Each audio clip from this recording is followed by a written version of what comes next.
I'm Ronald L. Toon. The topic is building a global practice. This is what you need to know.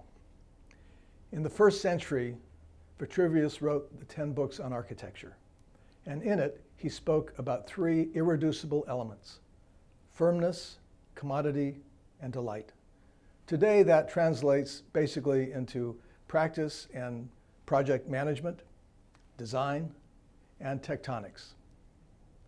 Our firm was founded based on a partner in charge of these three irreducible essential elements. And it's the basis of how we could expand a small practice into a global practice. We were founded 25 years ago. Today, we're a firm of about 42 people. We've completed about $11 billion worth of work in yesterday's dollars and have 3 offices. We're headquartered in Los Angeles, have an office in Amsterdam, and one in Shanghai. How we got started is an interesting story. It all happened with a young person in our firm who went home to Indonesia and wanted to show her friends what she'd been working on for the last 8 years. She returned with a phone call and invited us into interviews. That's how we got started. If you want to get started, what you need to do is to assess the costs, opportunities, and risks. The costs are sometimes personal. It can be time away from your family, friends, and other commitments. Time away from managing your practice and directing the design of other people. But at the same time, there are opportunities there. Opportunities to expand your practice into other building types that you've never done, into mixed-use projects, and geographically to balance against downturns in the economy in different parts of the world. But there are risks. And some of the risks have to do with the impact on your staff for intermittent editing and review, and also what your clients will think when they react to your being overseas. First thing you have to do is to assess your competition. Who will be out there trying to secure the same project that you're trying to get? And how will you decide how you can position yourself to bring to the table something that they don't bring? You really have to know them and their strengths and weaknesses. Second, we're always advised to select your target market, geographic or building type. This is advice that we ignored. We were told by the biggest firms, pick 3 countries and no more. But we've worked in 42 countries, and we're alive today surviving 3 recessions because we ignored that sage advice. You then have to leverage your assets, but to do that, you need to know what they are.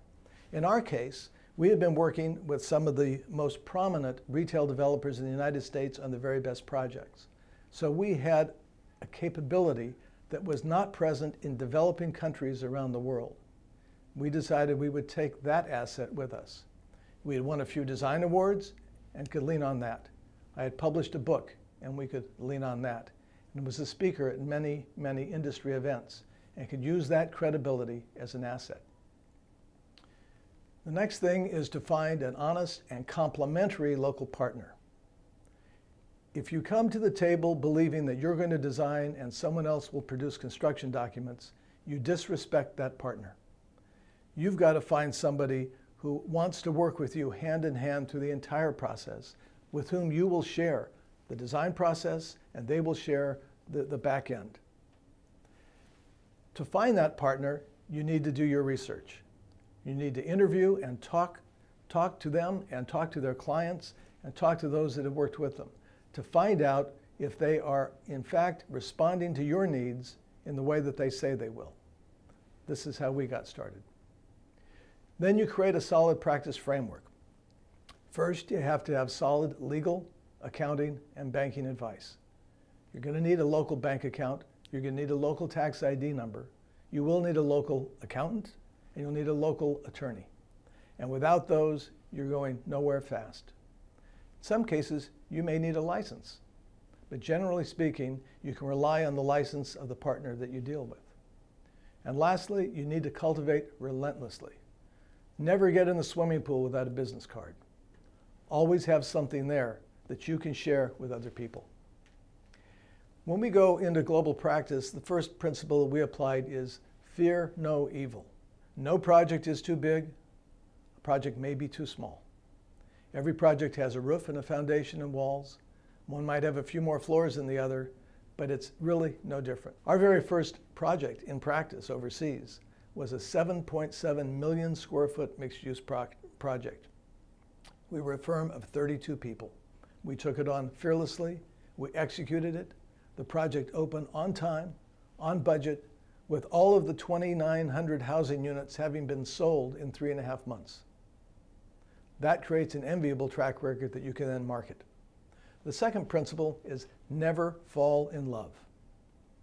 Don't fall in love with a project before you secure it, because it will cause you to give away things you don't wish to give away. And what you really need to do is to rely on your capabilities as the reason that you're chosen, not on your ability to be seduced into a great project. Negotiate and receive payments in advance. It's possible to do that. The firms that advised us to go to no more than 3 countries always left 15% on the table. We leave nothing on the table, and there's no reason. If you're brought halfway around the world to do a project, then there's a reason that you should be paid in advance. There's also a reason why you need to provide more than you said that you would provide. What you need to bring is your expertise, and you have to bring value. If you don't bring value, you'll do one project. You also need to know what the client does not know, and that's pretty easy to assess through just a few questions and conversations, and you need to find a way to be there for that client or advise that client where they need to go to get that expertise. At the end of the day, you need to become essential and build trust. Trust is the most important thing to winning the follow-up contract with the same client. It's important that you commit to maximum entry-level costs, that beyond that, you will spend no more and walk away. And it's also important that you have an exit plan. If you get in too deeply, you will walk away. At the end of the day, there are some do's and don'ts.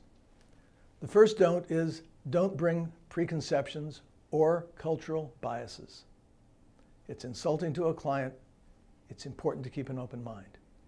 Don't be arrogant or disrespectful. Learn the local cultural customs. Understand when the slightest thing might be offensive to someone. Do your research. Don't ever forget your terms of engagement, and don't ever violate them. Those will be business terms within your firm, but things that are very important to sustaining your firm, which has to stay alive in order to execute the project. Don't undervalue your expertise or sacrifice your reputation. You're brought there because of your expertise. What you carry with you is your reputation, and find a way to preserve that at all costs. And don't ever forget your core values. We have a list of 20 core values with which we judge future partners in our firm. I carry them in my pocket. Don't ever forget what they are, and don't sacrifice them just because you're working in another country, another language. And the last thing is to believe and know that you will never receive equal justice in a foreign court. You need to stay away from litigation. You need to keep your eye on the ball. But then what are the do's? Do bring respect, vision, and value. They're very important to a client, that you respect them, that you help them vision what they can't, and that you create and bring value where they least expect it. Listen carefully to what they say, and hear culturally what they say. Yes may not be yes. Yes may be only, I've recorded what you said. I may disagree with you. So confirm. Be patient, because you'll have to be. Be professional, because you should be. And be flexible, because it's the only way to survive. Conceive of your project globally, but design it contextually. Respond to the specific place, which is not just the geography and the temperature. It's the religion, the politics, the economics, the social structure, the full culture. All of these need to find their way into your project.